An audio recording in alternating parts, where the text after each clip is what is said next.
देखिए ये हमारा त्रिभुज का अगला वीडियो है, ठीक है।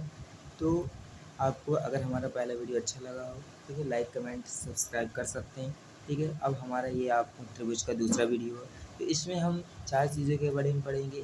त्रिभुज की माध्यिका, त्रिभुज का शीर्ष लंब, त्रिभुज का कोणार्धक एवं त्रिभुज का लंबार्धक, ठीक है। केवल इतने ही बारे में, केवल 4 चीज़ों के बारे में हमें इसमें पढ़ना है कि त्रिभुज की माध्यिका क्या होती है, त्रिभुज का शीर्ष लंब क्या है, त्रिभुज का कोणार्धक क्या है एवं त्रिभुज का लंबार्धक क्या है। तो देखिए हम पहले शुरू करते हैं त्रिभुज की माध्यिका। तो त्रिभुज की माध्यिका क्या है, इसके नाम से शुरू, माध्यिका मतलब मध्य, माध्यिका मतलब मध्य का होगा, ठीक है। माध्यिका मतलब क्या हो गया, मध्य का। तो देखिए त्रिभुज, पहले हम त्रिभुज बना लेते हैं। त्रिभुज की माध्यिका, तो देखिए त्रिभुज के किसी शीर्ष से, त्रिभुज के किसी शीर्ष से सम्मुख भुजा के मध्य बिंदु को मिलाने वाली रेखा त्रिभुज की माध्यिका कहलाती है, ठीक है।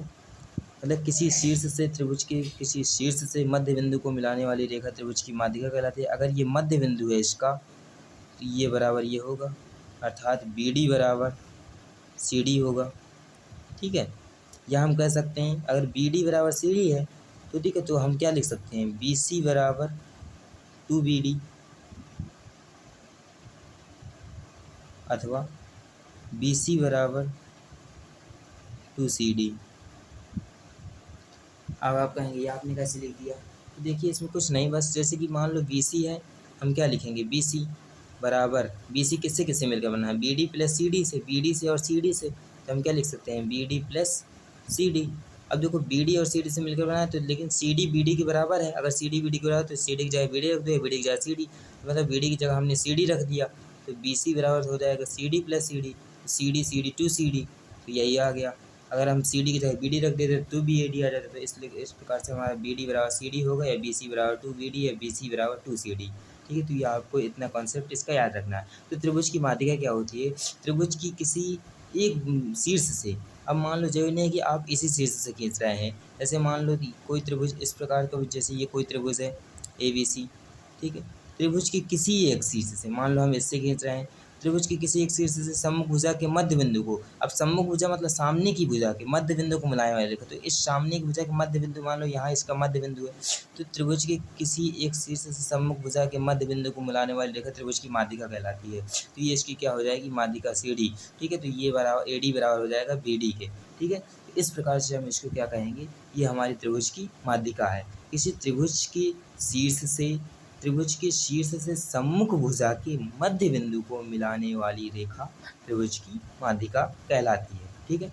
अब हम चलते हैं त्रिभुज के शीर्ष लंब में। तो देखो शीर्ष लंब, आपने क्या देखा, शीर्ष लंब, शीर्ष लंब का मतलब क्या है, इसी से स्पष्ट होगा, शीर्ष से खींचा गया लंब वही शीर्ष लंब होगा। तो देखो शीर्ष से हम कैसे खींचेंगे, तो इसको हम, ये त्रिभुज बन गया है ए बी सी। अब त्रिभुज की किसी भी एक शीर्ष से, आपका शीर्ष क्या होता है, शीर्ष ये मतलब जैसे ए शीर्ष, ये ए बी सी, ये जो 3 बिंदु हैं, ये हमारे क्या हैं, शीर्ष, त्रिभुज के शीर्ष हैं, ठीक है।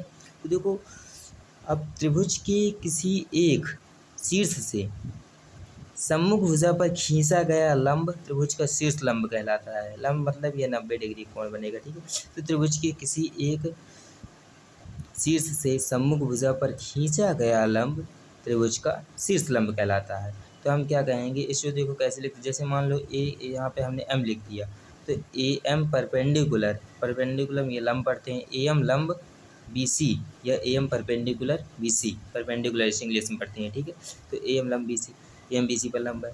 अगर मैंने मान लो ये त्रिभुज बना दिया ऐसा, अब मैंने इसे लंब खींचने के लिए कहा, तो लंब इसको हम कैसे खींचेंगे, तो लंब हमने खींचेंगे ऐसे सीधा, बिल्कुल सीधा लंब खींचते हैं, ये हो गया हमारा 90 डिग्री ए एम, ठीक है।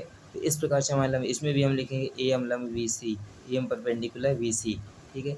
लेकिन मैं यदि इसी त्रिभुज में यदि मैं क्या कहता कि माध्यिका खींचूँ, तो माध्यिका हमारी कैसे खींचती, अगर मैं इसको मतलब कि ए से अगर मुझे माध्यिका खींचना है, तो ए शीर्ष से सम्मुख भुजा के मध्य बिंदु को, सम्मुख भुजा का मध्य बिंदु कहाँ है, मान लो यहाँ, जैसे इसका मध्य बिंदु है, तो इसको हम यहाँ से यहाँ मिलाते तब ये इसकी माध्यिका होती, ठीक है। इसको कुछ नाम दे देते वो इसकी माध्यिका होती, ठीक है। लेकिन ये लंब खींचा है तो ये हमारा लंब है, तो ये होता है हमारा त्रिभुज का शीर्ष लंब। ठीक है, तो ये आपको ध्यान रखना है। इसके बाद हम चलते हैं त्रिभुज के कोण अर्धक में। अब देखो कोण अर्धक अर्थात कोण का आधा, अर्धक मतलब आधा, कोण मतलब कोण, कोण का आधा क्या हुआ, कोण अर्धक। तो देखो कोण अर्धक, मान लो ये कोई त्रिभुज है, त्रिभुज कौन सा है, A B C P Q R, कुछ भी लिख सकते हैं आप। तो ए बी सी मान लो ये कोई त्रिभुज है। तो कोण अर्धक क्या होता है, त्रिभुज की किसी शीर्ष से, मतलब त्रिभुज की किसी शीर्ष से जाने वाली रेखा जो मतलब त्रिभुज को के कोण को दो बराबर भागों में विभाजित करती है, जो उस कोण को दो बराबर भागों में विभाजित करती है। त्रिभुज के शीर्ष से जाने वाली रेखा, मान लो यहाँ से कोई रेखा गई और इस कोण को दो बराबर भागों में विभाजित कर दिया इसने, ये कोण बराबर हो गया ये कोण, तो इसे हम क्या कहेंगे, त्रिभुज का कोण अर्धक। ये रेखा क्या है, मतलब त्रिभुज के शीर्ष से जाने वाली रेखा जो मतलब त्रिभुज के कोण को दो बराबर भागों में विभाजित कर देती है, उससे हम क्या कहते हैं, त्रिभुज का कोण अर्धक कहते हैं। तो देखो यहाँ शीर्ष से गई और इस कोण को दो बराबर भागों में विभाजित कर दिया, तो मतलब इस कोण को, अब देखो कोण को हम नाम कैसे देंगे, यहाँ पे हम एक लिख देंगे, ये दो लिख देंगे, मतलब ये कोण एक है, ये कोण दो, गिनती नहीं है, इसको कोण में पढ़ेंगे हम। कोण एक और कोण दो बराबर हो गए, यह हम, और इसको अथवा इस प्रकार भी लिख सकते हैं, बी ए डी कोण बी ए डी बराबर कोण सी ए डी, ठीक है। तो आप समझ लीजिए, तो इस प्रकार लिखने में बड़ा पड़ता है, जो बीच वाला होता है वही कोण होता है, लेकिन ये इसे दर्शाने के लिए कौन सा है, बी ए डी, ये वाला हो जाएगा।